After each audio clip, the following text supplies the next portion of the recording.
Now I'd like to turn things over to Vikram Nehru. Vikram? Thank you very much, Dan, and good morning to everybody, and thank you to the Sasakawa Peace Foundation for organizing this conference and for inviting me as a member of this very illustrious panel. I have a PowerPoint presentation, but since I can't put it up on the screen, you're going to have to bear with me. I knew that Dr. Zou would be presenting an overview of the economic reforms in Myanmar, and that Professor Kudo would be giving us a good idea of Japan-Myanmar economic relations. So I thought I'd do something quite different. I thought, well, let's take a deep dive into one particular sector to try and bring out some of the political economy issues that are everywhere in the Myanmar economic situation. But let me just start by saying that, it's very interesting that after just two years of reforms, 2 to 3 years of reforms, as Dr. Zou mentioned, growth rate has gone up to 8.3% according to the IMF last year, and is likely to rise to 8.5% over the next 2 years. That is remarkable. It's a remarkable turnaround of an economy that had virtually stagnated for decades. And if these growth rates do come to pass, it would make Myanmar, if not the highest growing country in Asia, certainly one of the highest growing countries in Asia. And that is truly impressive. Now, in order to maintain that growth rate, Myanmar is going to have to continue its reform process, right? And there's a very clear idea within Myanmar as to what those reforms should be. As Zou just mentioned, the framework for economic and social reforms has a very clear roadmap of what reforms need to take place. And if you look at the priorities that the framework of economic and social reforms has, they include such things as fiscal and tax reforms, infrastructure, private sector development, goes on finally to mobile phones and internet access and effective and efficient government. 10 major priorities in the FESR. But it's not the what. In all developing countries, the challenge is never the what, because there is now a pretty good understanding of what it takes to get economies to start growing again. The challenge is always the how. It's the political economy of reforms that is critical. And when one looks at the political economy situation in Myanmar, I can think of so many competing objectives, so many political obstacles that come in the way of what would be ordinarily considered to be very reasonable economic change, that they are literally everywhere. And let me just give you an example of 8 such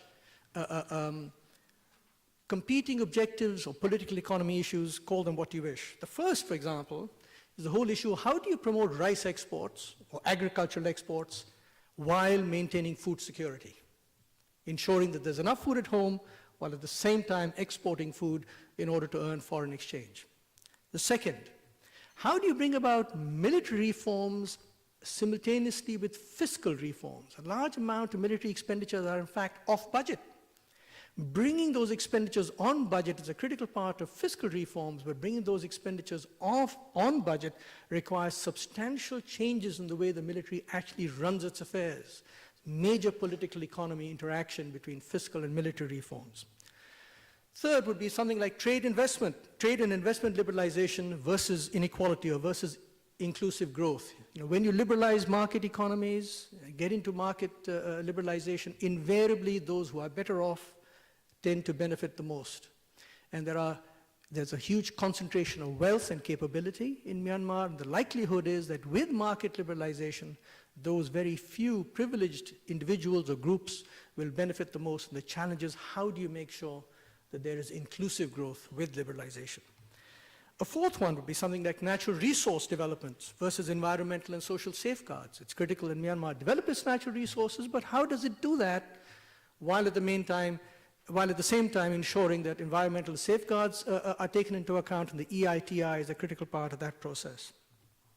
Developing infrastructure requires public-private partnerships, but how do you have public-private partnerships while managing fiscal risks? Many countries that have tried that, for example, India, have run into serious fiscal problems, and indeed those problems are now spreading to the financial sector in India.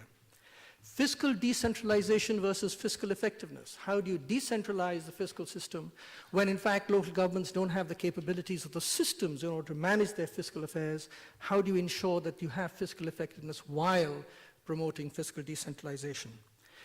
Promoting agglomeration economies versus regional development. Japan has been pushing the idea of infrastructure corridors, which is very important for accelerating economic growth in Myanmar. But the challenge then is, if you concentrate infrastructure, how do you ensure that you get development in the ethnic states, which is the critical part of the peace process? So there's a contradiction, potential contradiction there.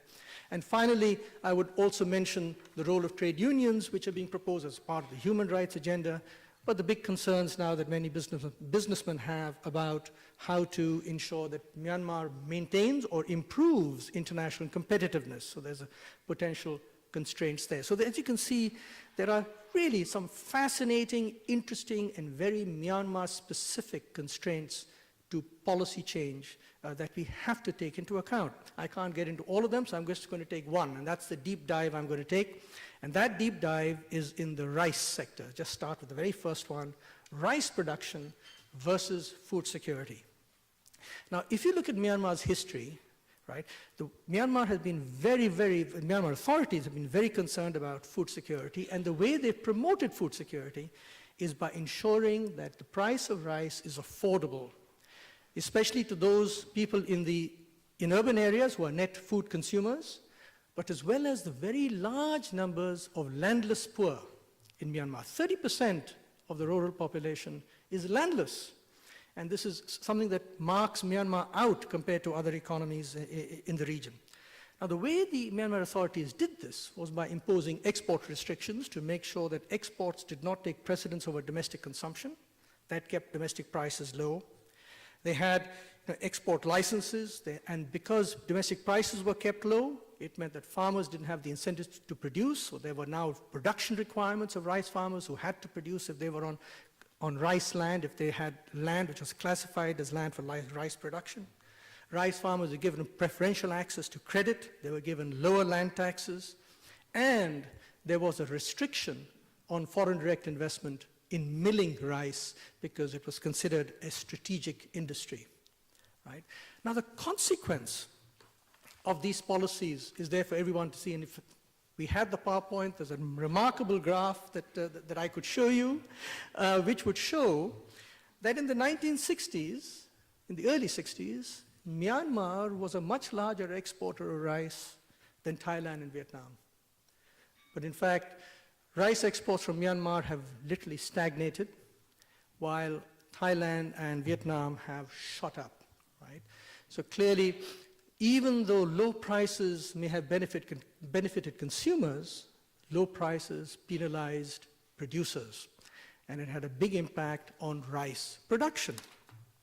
Now, what's very interesting is that it was rice that stagnated because rice was considered a strategic crop.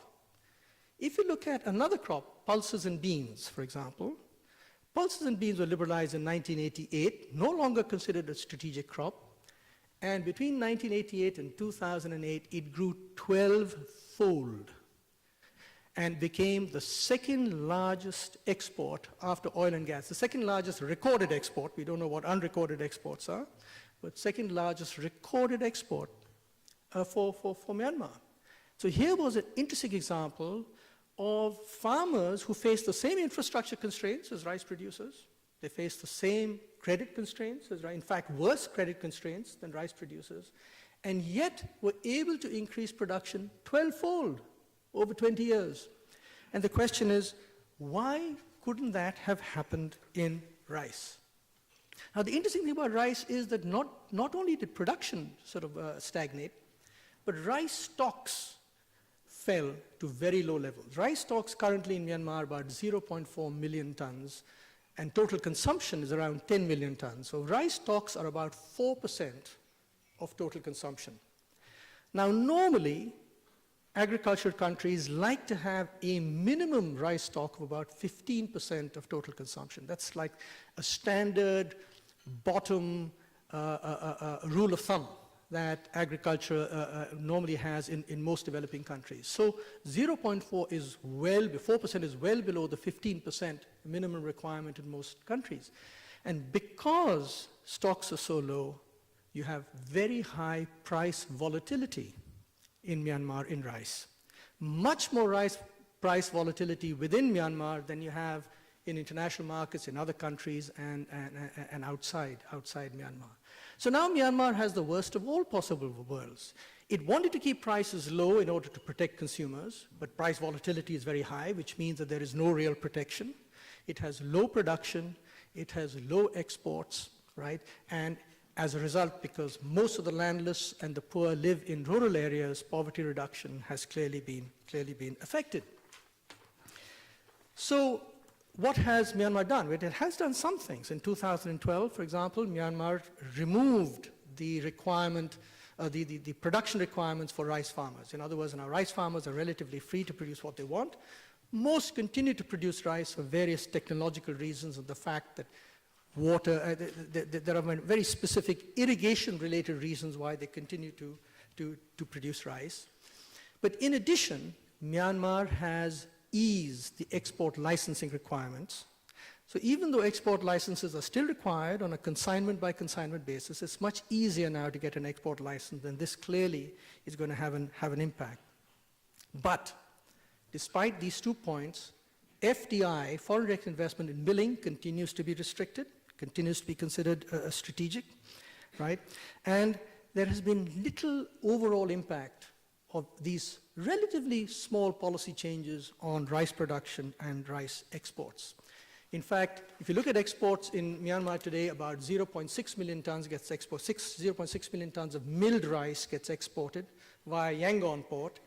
But there's a certain amount, about the same amount apparently, gets illegally exported, if you wish, or informally exported to China across the northern and northwestern borders.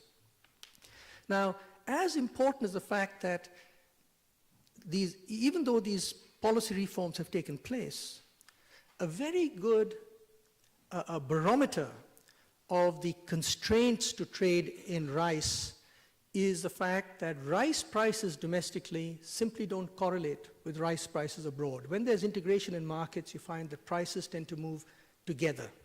Not so for rice. So, in fact, the price integration or co-integration between Myanmar and external markets just simply doesn't exist.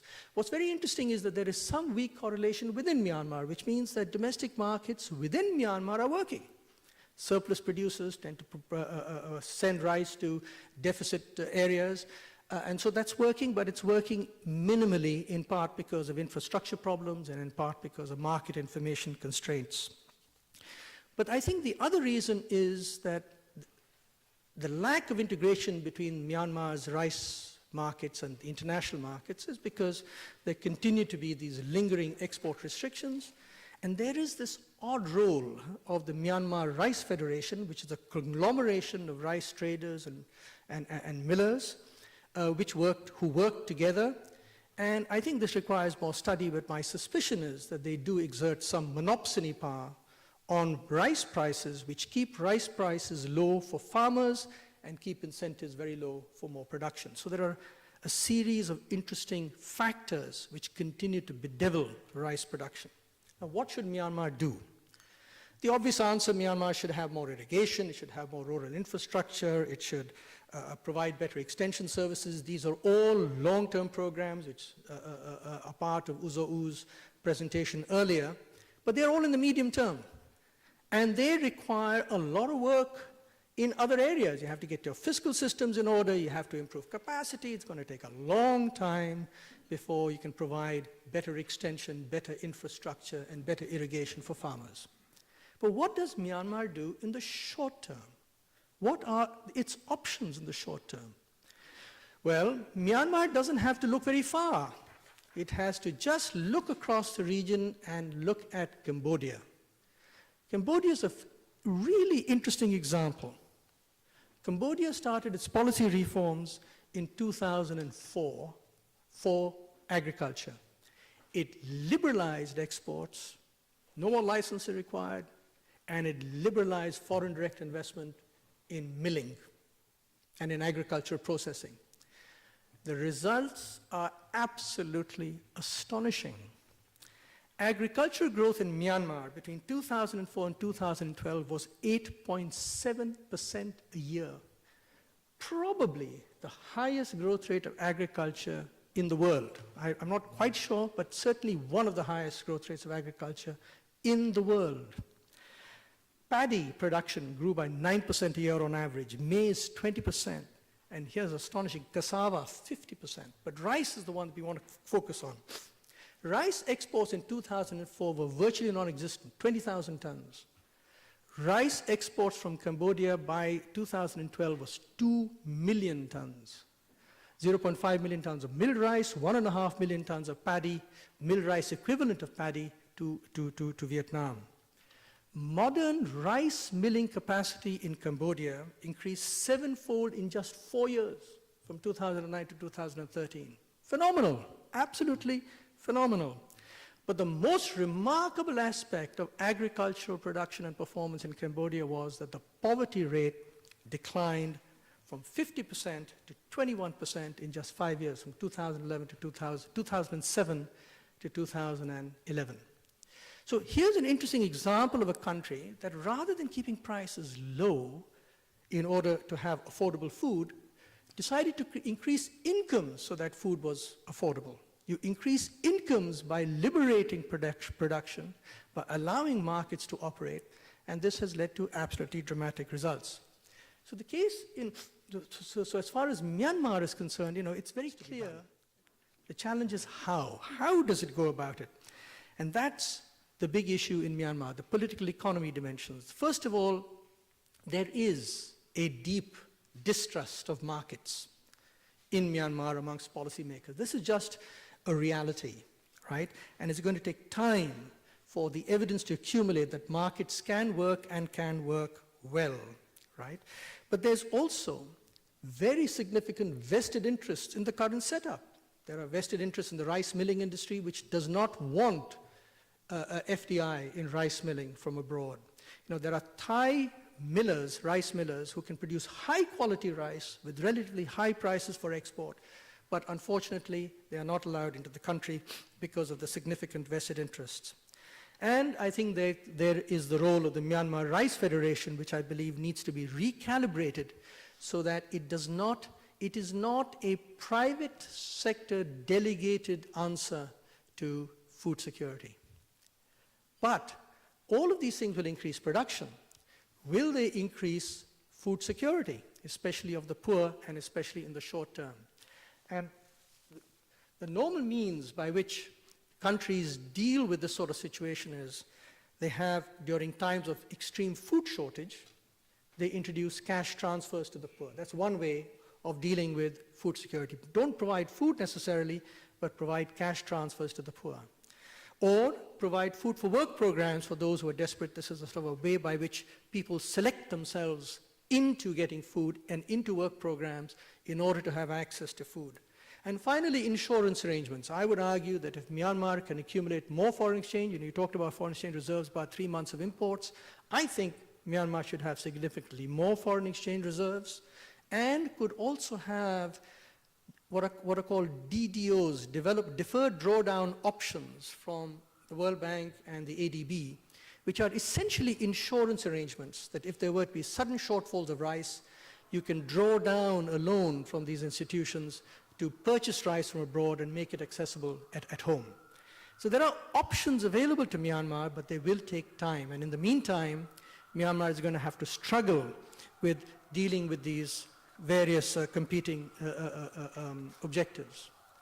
So my overall message is quite simple. The policy agenda is very clear. The issue and the prospects actually for the Myanmar rice sector are extremely good. There is no reason why Myanmar cannot become, if not the largest exporter, certainly a significant exporter of rice in the future. But there should be recognition that there are these political economy barriers, that there are problems, right? And there are institutional hurdles. And this will mean that it will take time for Myanmar to make the appropriate adjustments in order to get to a market-based situation in rice. And as far as the international community is concerned, the international community needs to be supportive, but also patient. So I was very interested when Admiral Blair mentioned the importance of patience, because the title of my talk was, in fact, The Political Economy of Reform in Myanmar, the Case of Rice, and the Need for Patience. Thank you.